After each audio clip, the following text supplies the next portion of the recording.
Good morning students. Last class में जो हमने पढ़ाया था देखो वो वापस यहीं पर है, बस कहीं छोड़कर नहीं गया है, यहीं पर है, पढ़ा हुआ है। लास्ट क्लास में हमने आपको क्या पढ़ाया था थर्मल प्रॉपर्टीज में, आज उसके क्वेश्चंस कराऊंगा, उससे पहले एक छोटा सा रिवीजन दे दें।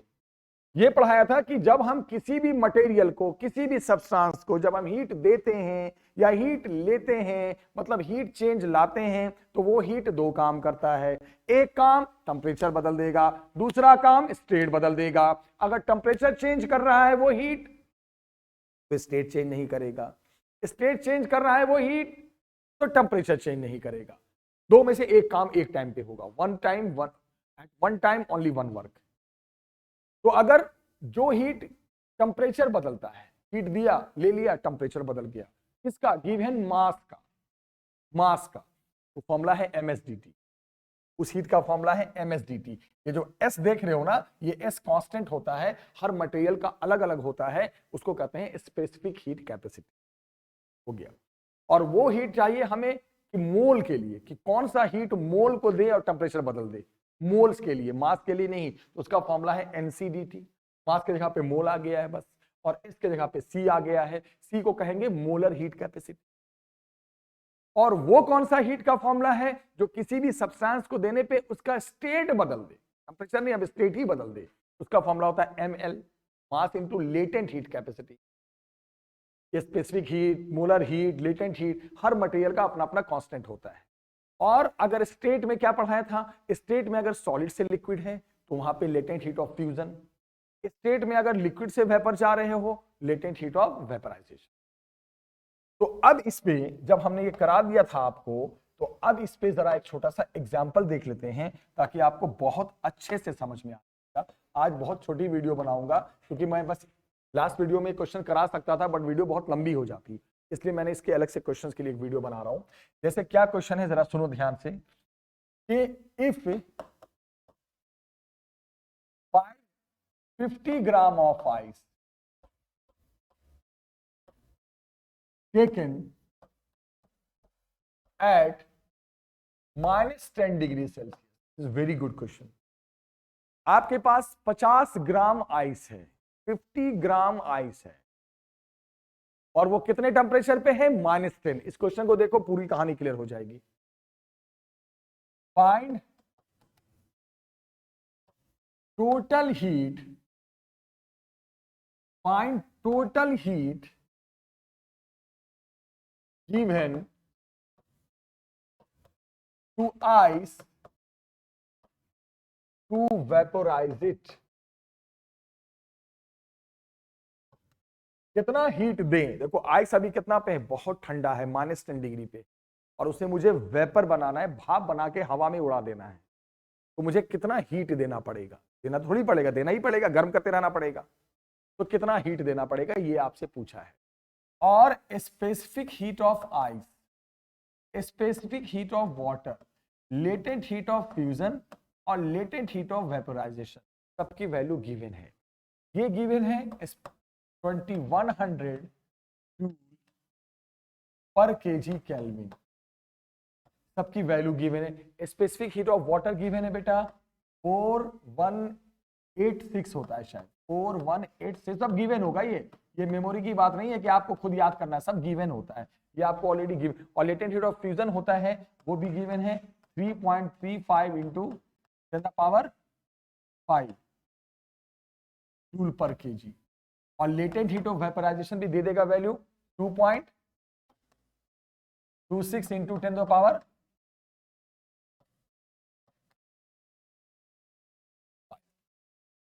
फाइव होता है, 6 होता है, 6।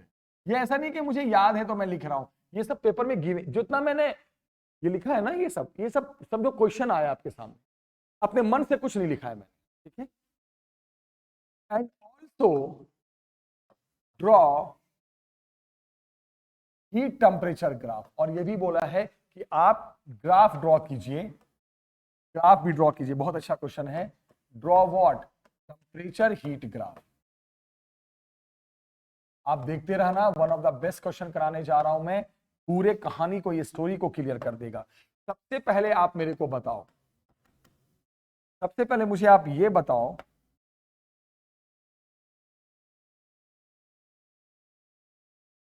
सबसे पहले मुझे ये बताओ कितना आइस लिया है आपने, 50 ग्राम, तो मास ऑफ आइस इज 50 ग्राम। अब देखो पंगा, सबसे पहले पंगा कहां फंसा, देखो यही चेक करना है पेपर में। जितने भी कांस्टेंट है सब में मास केजी में है। कांस्टेंट भी तो मास आता है ना, यूनिट देखो ना कांस्टेंट की, आप चाहे स्पेसिफिक हीट की देखो, वाटर का स्पेसिफिक हीट देखो, लेटेंट हीट देखो, बेटा सब में मास की यूनिट क्या ली गई है, केजी। और आप यहां मास ले रहे हो ग्राम, बिल्कुल गलत है, मैच कराना जरूरी है। तो ग्राम को किलोग्राम में बदल देंगे, 1000 से डिवाइड कर देंगे, 0.05 केजी। मान लो ये किलोग्राम में होता, तो सोचो मैं क्या पढ़ा रहा हूं, मान लो ये किलोग्राम में होता और यहां सब ग्राम में होता, तो यूनिट मैच कराना है। अब ये नहीं है कि ये अगर किलोग्राम में है और यहां सब ग्राम में है तो ग्राम को ही किलोग्राम कर रहे हैं, चार चार जगह किलोग्राम को ग्राम बना रहे, इतना टाइम क्यों बर्बाद कर रहे हो यार, किलोग्राम को ही ग्राम बना दो ना। अरे मैच कराने से मतलब है, ये थोड़ी है कि किलोग्राम में ही होना चाहिए। आप मास का यूनिट बदलोगे, इसके अकॉर्डिंग सेट करोगे तो एक ही जगह करना पड़ेगा, और इन सभी जगह पे अगर इसके जहां जहां मास है उसको इसके अकॉर्डिंग सेट करोगे तो कई जगह करना पड़ेगा। तो क्या करना है, फिर से बताओ, ट्रिक है ये सब। मान लो ये सब ग्राम में होता, ग्राम, यहां ग्राम ग्राम ग्राम, यूनिट में ग्राम होता, और ये किलोग्राम होता, तो क्या करते, ग्राम को किलोग्राम बनाते तो चार चार जगह करना पड़ता। तो इससे अच्छा है जो किलोग्राम है उसी को ग्राम में ले लेंगे। मेरे कहने का मतलब यूनिट मैच होना चाहिए, ये जबरदस्ती नहीं कि किलोग्राम में ही होना चाहिए, सब चीज ध्यान रखना। क्लियर? अब सुनिएगा, मास आ गया 0.05 केजी। अब बेटा सुनो, आइस अभी कितने डिग्री पे है, सोचो जरा, -10 डिग्री पे है। अब इसको -10 से पहुंचाना है कहां तक, वेपर बनाना है, वेपराइज करना है, तो आपको 4 स्टेट में हीट देना पड़ेगा। सबसे पहला हीट देना पड़ेगा, ये वो हीट है तो आइस पहले -10 पे है, उसको वेपर तो वहां से बना नहीं सकते, पहले इसको 0 पे लाओ। तो ये जो हीट है ये क्या करेगा, ये वो हीट है जो आपके आइस का टेम्परेचर चेंज करेगा। तो टेम्परेचर चेंज करने वाला हीट क्या होता है, mass of ice, specific heat of ice into dt। आपको पढ़ाया था ना मैंने, अभी 2 मिनट पहले रिवाइज कराया ना, अगर मास का टेम्परेचर चेंज करना है तो हीट का फॉर्मूला है ms dt। अब मास ऑफ आइस रख दोगे, dt का मतलब चेंज ऑफ टेम्परेचर, कहां से कहां ला रहे हो बेटा, -10 से कहां पहुंचा रहे हो, 0 पे, क्योंकि आइस पहले मेल्ट होगा, वाटर बनेगा, तब तो वेपर बनेगा। तो पहले -10 से 0 तो लाओ, तो क्या टेम्परेचर डिफरेंस हो गया, फाइनल 0 माइनस इनिशियल -10 हो गया कितना, +10। मास ऑफ आइस पता है, रख दो, स्पेसिफिक हीट ऑफ आइस पता है, रख दो, टेम्परेचर चेंज पता है, रख दो, रख के एक वैल्यू आ गई हीट की, जूल में आ गई। फिर सेकेंड स्टेप में आपको हीट देना पड़ेगा। बोलोगे अब क्या करोगे सर, मैं बताता हूं क्या करूंगा। अब वो आइस क्या था, -10 पे था, टेम्परेचर चेंज होके 0 पे आ गया। अब 0 पे वो क्या होगा, मेल्ट होगा, 0 पे मेल्ट भी तो होगा, माइनस पे थोड़ी मेल्ट होता है, 0 पे मेल्ट होता है। तो अब जो हीट देंगे वो क्या करेगा, आइस को मेल्ट कराएगा। तो मेल्ट में क्या चलेगा, latent heat of fusion, mass of ice सब पता ही है। अब ये हीट हो गया, तो 2 हीट चाहिए, पहले हीट दिया, पहला हीट लिया उसने क्या करने के लिए, -10 से 0 पहुंचने के लिए। फिर अगला हीट लिया उसने क्या करने के लिए, मेल्ट होने के लिए, पिघलने के लिए। अब पिघल गया, पिघल के वो वाटर बन गया, मेल्ट होके पानी बन गया। अब इसको 100 पहुंचाओ, वेपर में तो 100 पे होगा ना। तो अब इसको क्या करेंगे, फिर हीट देंगे, क्यों, टेम्परेचर चेंज करने के लिए। 0 से कहां ले जाना है, 100। तो अगले स्टेप में फिर जो हीट दोगे, थर्ड स्टेप में, ये क्या करेगा, अब तो आइस नहीं है तो वाटर बन चुका है ये। अब ये हीट क्या कर रहा है, अब ये हीट क्या कर रहा है, टेम्परेचर चेंज हो रहा है। तो क्या फॉर्मूला होगा, ms dt। अब देखो आइस खत्म, अब वाटर बन चुका है, तो मास ऑफ वाटर। अब बोलोगे मास ऑफ वाटर तो दिया ही नहीं, अरे भैया वो क्यों देगा, जितना आइस है वही वाटर बना है ना। अरे वाटर का मास अलग थोड़ी होगा, जो आइस का मास है वही होगा। स्पेसिफिक हीट ऑफ क्या ले लेंगे, बोलो वाटर, और dt क्या लेंगे यहां पे, हाँ सोचने वाली बात है। dt कहां से कहां पहुंचाना है, 0 से 100, तो 100 माइनस 0 यानी कि 100 हो गया। तो हो गया सर, 3 स्टेप में हीट तो दे दिया आपने, 3 स्टेप के। अब 100 पे पहुंच चुका है पानी, वाटर। अब उसको क्या बनाना है, वेपर। फिर क्या चेंज करना है, स्टेट। तो चौथा जो स्टेप दोगे, जो 4th स्टेप में जो हीट दोगे, वो क्या करेगा बेटा, मास ऑफ वाटर, और उसको स्टेट बदलेगा, वेपराइज करेगा। तो ml होगा। अलेल का कौन सा पार्ट लोगे, वेपराइजेशन, है कि नहीं। कितने स्टेप में आपने हीट दिए? 4 स्टेप में। बहुत अच्छा क्वेश्चन था। पहले बताओ आइस कितने पे था? -10 पे। उसको वेपर बनाना है, कितना हीट टोटल देना पड़ेगा? देना ही पड़ेगा लगातार। तो पहला स्टेप तो होगा उसको -10 से 0 पहुंचाओ, टेंपरेचर चेंज करो, वो हीट दो, MSDT। MSDT MSDT DT का मतलब चेंज ऑफ टेंपरेचर। कहां से कहां ले जाना है? -10 से 0, फाइनल माइनस इनिशियल। दूसरे स्टेप में क्या हीट देना है? 0 पे पहुंच गया तो उसको मेल्ट कराने वाला। तो मेल्ट कराने का मतलब स्टेट चेंज करने वाला। कौन सा हीट देंगे? ML। लेटेड हीट ऑफ क्या लेंगे? फ्यूजन। फिर क्या बोलेंगे भाई? अब मुझे हीट देना है थर्ड स्टेप में। अब वो हीट क्यों देना है? अब वो देना है, वाटर बन चुका है 0 पे, अब उसको 0 से 100 पहुंचाना है, टेंपरेचर बढ़ाना है। फिर टेंपरेचर चेंज करने वाला हीट होगा, क्या होता है? Again MSDT। अब आइस लेंगे या वाटर लेंगे? वाटर बन चुका है, वाटर का मास तो वही होगा आइस के बराबर। अब स्पेसिफिक हीट ऑफ वाटर लेंगे और DT लेंगे। DT कहां से कहां? 0 से 100, यानी 100 माइनस 0। अब वाटर कहां पहुंच चुका है? 100 पे। अब उसे क्या बनाना है? वेपर। तो वेपर बनाने के लिए फिर वही फॉर्मूला, स्टेट बदलना है, अगेन ML। फिर अब एल का कौन सा पार्ट लेंगे? फ्यूजन या वेपराइजेशन? वेपराइजेशन। ये 4 स्टेप में हीट देना पड़ेगा। तो टोटल हीट कितना देना पड़ा? बोलोगे सर टोटल हीट बताओ। ऑब्वियस सी बात है, टोटल हीट कितना देना पड़ा? तो जो चारों हीट निकलेगा वैल्यू में, फर्स्ट स्टेप का हीट, सेकेंड स्टेप का हीट, थर्ड स्टेप का हीट और फोर्थ स्टेप का हीट, ये चारों स्टेप के हीट को क्या करना पड़ेगा? तो जो अगर आइस -10 की जगह 0 डिग्री पे होता तो एक स्टेप हट जाता। कौन सा? ये वाला। फिर डायरेक्ट वहां से मेल्ट शुरू हो जाता। अब बोलोगे सर ठीक है, ये तो आपने करा दिया। अब सर इसका मेरे को ना ग्राफ भी तो बनाने बोला है आपने। अब इसका मेरे को ग्राफ बनाना है। देखो ध्यान से, अब इसका ग्राफ मैंने बोला कि भाई इसका ना एक बार काम करो, इसका आप एक ग्राफ बना दो। तो और जगह ले लेते हैं ग्राफ के लिए। अब हमने कहा कि इसका ग्राफ भी बनाना है आपने, तो ग्राफ कैसे बनेगा? देखो इसका किसका ग्राफ बनाना है बेटा? टेम्परेचर और हीट। तो टेम्परेचर जो पहले बोला जाता है, टेम्परेचर हीट में टेम्परेचर लिया y एक्सिस पे और हीट लिया x एक्सिस पे। ध्यान से सुनना ग्राफ के बारे में, बहुत इंपॉर्टेंट है। सबसे पहले सोचो ये किस टेम्परेचर पे था? किस टेम्परेचर पे था? तो -10 से शुरुआत हुआ है, -10 डिग्री सेल्सियस। पहले क्या हुआ? देखते जाओ, हीट x एक्सिस पे है, टेम्परेचर y एक्सिस। ठीक है, हीट देते गए, टेम्परेचर पहले चेंज हुआ, कहां तक पहुंच गया टेम्परेचर? 0 डिग्री तक। हीट बढ़ता गया, टेम्परेचर भी बढ़ता गया। पहले जो हीट था वो क्या कर रहा था? टेम्परेचर चेंज कर दिया। अब ये टेम्परेचर चेंज होने के बाद अब क्या हुआ? 0 डिग्री पे अब क्या होने लगा? State change. तो जब स्टेट चेंज होगा, कौन सा स्टेट चेंज हो रहा है? आइस किस में बदल रहा है? वाटर में। तो वहां तब तक हीट देते जाओ, हीट तो आगे बढ़ता ही जाना है, बट अब टेम्परेचर फिक्स रहेगा, क्योंकि स्टेट बदलेगा तो टेम्परेचर वही का वही रहेगा। अब जब वो बदल गया, पूरा वाटर बन गया, तो उसको फिर हीट दिया गया, कहां तक पहुंचाने के लिए? 100 तक।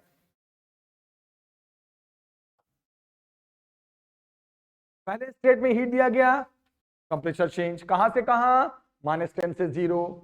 अगले स्टेप में हीट दिया गया, क्या करने के लिए? State change. कौन सा स्टेट? आइस से वाटर। अगले स्टेप में हीट दिया गया, फिर जो वाटर बन गया उसको कहां तक पहुंचाने के लिए? 100। हीट देते जा रहे हैं, टेम्परेचर बढ़ गया। फिर अगले स्टेप में हीट दिया गया, उसको क्या बनाने के लिए? वेपर। तो जब तक वेपर बनेगा टेम्परेचर 100 कांस्टेंट। तो ये 4 फेज में बना है आपके सामने। बोलोगे हाँ सर 4 फेज में बना है। सबसे पहले बोलोगे ये जो हीट दिया गया ना सर, यहां टेम्परेचर चेंज हुआ है सर, और यहां कौन से फेज में है सर? सॉलिड फेज में है। ये भी लिख देना, बहुत अच्छे नंबर मिलेंगे। अभी आइस फेज में मामला चल रहा है, अभी पिघल रहा है धीरे धीरे। यहां क्या हुआ सर? टेम्परेचर चेंज नहीं हुआ सर, यहां क्या हो रहा है सर? स्टेट चेंज हो रहा है सर। अब स्टेट चेंज में कौन सा चेंज हो रहा है सर? बोल दोगे सर सॉलिड से लिक्विड फेज चेंज हो रहा है सर। थर्ड स्टेप में फिर क्या हुआ सर? ये वाला क्या शो कर रहा है सर? टेम्परेचर चेंज हो रहा है सर। लेकिन अब कौन से फेज में आ चुका है सर? लिक्विड फेज में आ चुका है। यहां से यहां लिक्विड फेज हो चुका है। फिर ये वाला क्या लाइन शो कर रहा है सर? कि हीट देते जा रहे हैं बट 100 डिग्री पे फिक्स है मामला। तो बोलोगे सर यहां पे क्या हो रहा है? स्टेट चेंज हो रहा है सर। और स्टेट चेंज क्या हो रहा है सर? लिक्विड से वेपर हो रहा है। आई थिंक सो क्लियर हो गया पूरी कहानी का ग्राफ। बेटा एक कॉन्सेप्ट आता है, अब ध्यान से सुनना, कि 1 gram steam contain 540 calorie, 540 calorie, ध्यान से सुनना, extra heat then 1 gram of water at 100 degrees Celsius. So, steam has more burning effect. बोलोगे ये क्या चीज आपने पढ़ाया सर, ध्यान से सुनो। क्या कहा गया कि अगर आपके पास 1 ग्राम, बस 2 मिनट की क्लास और है, ध्यान से पढ़ना, अगर आपके पास 1 ग्राम स्टीम है, 1 ग्राम स्टीम, मतलब ऐसे समझो आप, 2 कंटेनर हैं, 2 बर्तन हैं, एक में पानी उबल रहा है वाटर 100 डिग्री पे, और एक पे हाफ स्टीम बन रहा है। दोनों में फिंगर डाल दो, डालना नहीं, एग्जांपल बता रहा हूं, दोनों में क्या करो, फिंगर को डाल दो, तो देखना ज्यादा ना जो स्टीम है ना, जो भाप है ना, वो आपके हाथ को ज्यादा जला देगा। उबलते हुआ पानी 100 डिग्री पे बॉइलिंग वाटर उतना नहीं बर्निंग इफेक्ट देता है जितना 100 डिग्री पे वेपर देता है। कहा जाता है कि 1 ग्राम स्टीम जो है वो इतना एक्स्ट्रा हीट रखता है, किससे, 1 ग्राम ऑफ वाटर से, कितने डिग्री पे, 100 डिग्री पे। तो जितना ज्यादा वाटर होगा, 10 ग्राम लोगे तो इसका 10 टाइम्स और ज्यादा। तो अक्सर ये कहा गया है कि बर्निंग इफेक्ट ज्यादा किसका होता है, स्टीम का या वाटर का, स्टीम का, क्योंकि 1 ग्राम स्टीम 100 डिग्री सेल्सियस पे इतना एक्स्ट्रा हीट रखता है अपने पास, इसलिए ज्यादा जला देता है आपके हाथ को, बर्निंग इफेक्ट ज्यादा कर देता है। फिर एक टॉपिक लास्ट है बेटा, सब्लिमेशन। कोई पूछे आपसे कि व्हाट इज सब्लिमेशन, कोई पूछ सकता है सब्लिमेशन क्या है, तो कहा यह जाता है यहां सब्लिमेशन में डायरेक्ट कन्वर्जन हो जाता है, डायरेक्ट कन्वर्जन हो जाता है, कहां से कहां, जरा सुनो, from solid phase two vapour phase. मतलब आपने नॉर्मली तो ये देखा होगा कि कन्वर्जन में पहले सॉलिड से लिक्विड जाते हैं, फिर लिक्विड से वेपर जाते हैं, स्टेप बाय स्टेप, बट नहीं, सब्लिमेशन में कैनफा एग्जांपल है। आप एक बात सुनो, डायरेक्ट सॉलिड से वेपर, लिक्विड स्टेट आया ही नहीं, आपने इस टेंपरेचर बढ़ाया, वो सॉलिड था, हवा में उड़ गया। स्टेप में क्या होता है, पहले सॉलिड, फिर पिघला, फिर आगे वेपर बना, नहीं नहीं नहीं, सॉलिड से direct vapour state, no melting, no liquid state, उसको क्या कहते हैं इस प्रोसेस को, सब्लिमेशन। एग्जांपल क्या है, आपने सुना होगा ना, एग्जांपल है, कैंफा एग्जांपल है, आपने देखा कभी, उसको टेंपरेचर बढ़ाओ, वो लिक्विड पिघलता ही नहीं, वो लगता है हवा में अचानक उड़ गया, वेपराइज हो गया, तुरंत लिक्विड स्टेट आया ही नहीं, तो that is called what, camphor is the best example, sublimation. तो पिछले लेक्चर में जो हमने पढ़ाया था, आज उस पर क्वेश्चंस करा दिया, आई थिंक सो क्लियर हो गया होगा। अगली क्लास में बहुत important principle of calorimetry discuss करूंगा बेटा। तब तक वीडियो अच्छी लगे लाइक करना, शेयर करना और पढ़ाई करते रहना। मिलते हैं नेक्स्ट वीडियो में, टेक केयर, बाय बाय।